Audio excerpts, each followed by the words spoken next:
Hello viewers, in this tutorial I'll show how to solve Samsung no mobile network available problem. Let's see how to fix this problem. Swipe down,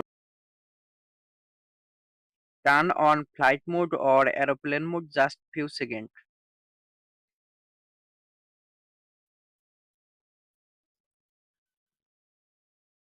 Press on power button, click on restart and tap to restart. Go to phone setting, scroll down, click on general management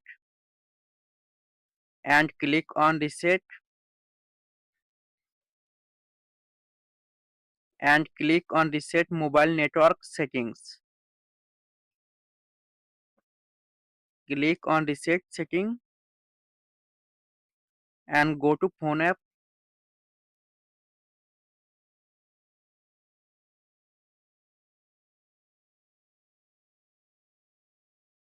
Thanks for watching. Don't forget like and subscribe.